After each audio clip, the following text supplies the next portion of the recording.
একটি গরুর গাড়ি সেকেন্ডে 0.25 মিটার গেলে 0.9 কিলোমিটার পথ যেতে কত সময় লাগবে?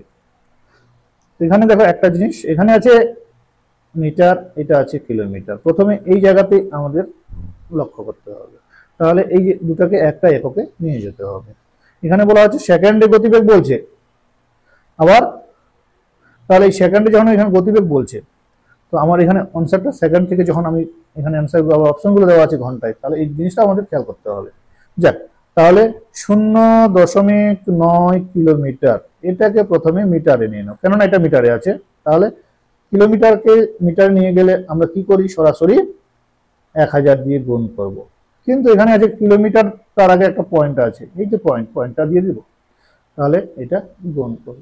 এটা গুণ করব, কত হচ্ছে দেখো, 1 2 3, 1 2 3টা শূন্য। এখানে দশমিকটা দেখো ডান দিক থেকে গুণনি, একটা ঘর পর দশমিকটা আছে, তাহলে এইটা, তাহলে হয়ে গেল 900 মিটার। গরুর গাড়িটা কি বলছে, 900 মিটার যাবে। 1 সেকেন্ডে যাচ্ছে 0.25 মিটার, তাহলে 1 সেকেন্ডে এটা যাচ্ছে, তাহলে এত মিটার যেতে কত সময় লাগবে? তাহলে অবশ্যই সময় বেশি লাগবে। বলছে এটা ঐকিক নিয়মে করলে করতে পারো, সহজে করলে করতে পারো। যেমন দেখো, এটা আমি লিখে নিচ্ছি যেমন তোমাদের সুবিধাতে, 0.25 মিটার যেতে সময় লাগে কি হচ্ছে 1 সেকেন্ড, কি 1 সেকেন্ড, ঠিক আছে।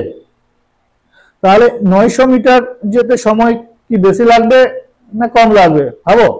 তাহলে 900 মিটার যেতে বেশি সময় লাগবে। তাহলে এটা যা আছে লিখে নেব, বেশি হলে বড়টা দিয়ে গুণ, 900 গুণ ভাগ হবে ছোট, ছোট কি আছে 0.25। তাহলে এবার দেখো এখান থেকে এটা কি করব, 1 গুণ 900 আছে, নিচে আছে, এটাকে তুলে নেব। এই দশমিকের জন্য আমরা কি একটা 1 কয়টা ঘর আছে, 1 2, দুইটা ঘরে দুটো শূন্য নেব। এবার এটা কাটাকাটি, তাহলে 25 একে 25, 25 4 100। এবার এটা 900 দিয়ে গুণ, তাহলে 900 আর 4 গুণ করলে 3600, এখানে হয়ে গেল 3600 সেকেন্ড। তাহলে 0.9 কিলোমিটার পথ যেতে গরুর গাড়িটি সময় লাগবে কত, 3600 সেকেন্ড। অপশন দেওয়া আছে কি 2 ঘন্টা, 4 ঘন্টা, 3 ঘন্টা, 1 ঘন্টা, তাহলে 3600 সেকেন্ড ঘন্টায় নিয়ে যাবো। তাহলে 3600 সেকেন্ড সমান সমান কি 1 ঘন্টা। কি বোঝা গেল?